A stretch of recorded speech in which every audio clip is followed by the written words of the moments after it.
শেখ হাসিনাও কিন্তু তার আমলে ছাত্রলীগ যুবলীগ এত অশ্রাব্য ভাষায় আমাদের প্রিয় নেতা জনাব তারেক রহমানের বিরুদ্ধে স্লোগান দেওয়ার সাহস দেখায় নাই। বাংলাদেশের যারা এখন রাজনীতির মাঠে নিজেদেরকে অত্যন্ত সিংহের ন্যায় মনে করে প্রচারণা চালাচ্ছেন, তাদের দৃষ্টি আকর্ষণ করে বলছি, একটি বৃহৎ রাজনৈতিক দলের শীর্ষ নেতার প্রতি সম্মান রেখে আপনাদেরকে কথা বলার জন্য আমরা আগেই অনুরোধ করেছিলাম।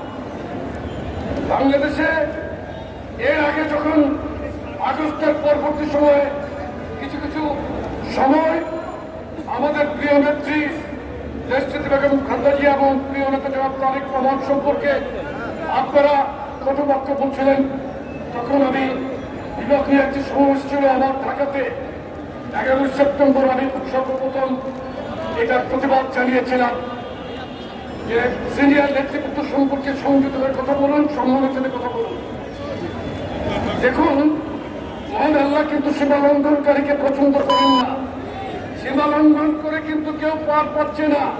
শেখ হাসিনা পার পায় নাই, আপনারা কিন্তু পার পাচ্ছে না। আমি কাউকে সমালোচনা করছি না। এনসিপির উপর গোপালগঞ্জে যে আমাদের দল থেকে তার তীব্র নিন্দা জানানো হয়েছে। আমরা যুবদলের আজকের এই সমাবেশ থেকে এনসিপির উপর নিন্দা জানাই, অবিলম্বে কুখ্যাত ফ্যাসিস্টদের সহযোগীদের গ্রেফতারের দাবি জানাই। কিন্তু কষ্ট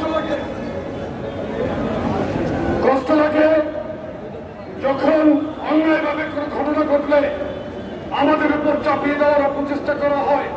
বিক্ষোভের ঘটনা সেই রকম।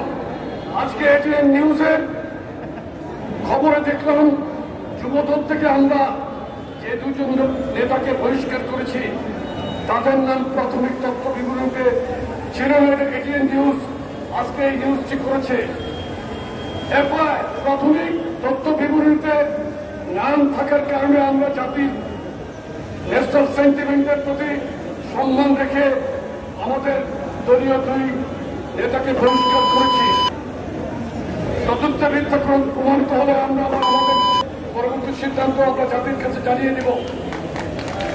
আমি আরেকটি কথা বলতে চাই,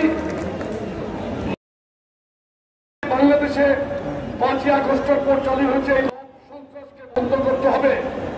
অন্তর্বর্তী সরকারের স্বরাষ্ট্র উপদেষ্টার প্রতি অনুরোধ জানাই, বিএনপি প্রথম থেকে বিএনপির ভারপ্রাপ্ত চেয়ারম্যান জনাব তারেক রহমান প্রথম থেকে ডক্টর ইউনূসের সরকারকে সমর্থন দিয়ে আসছেন।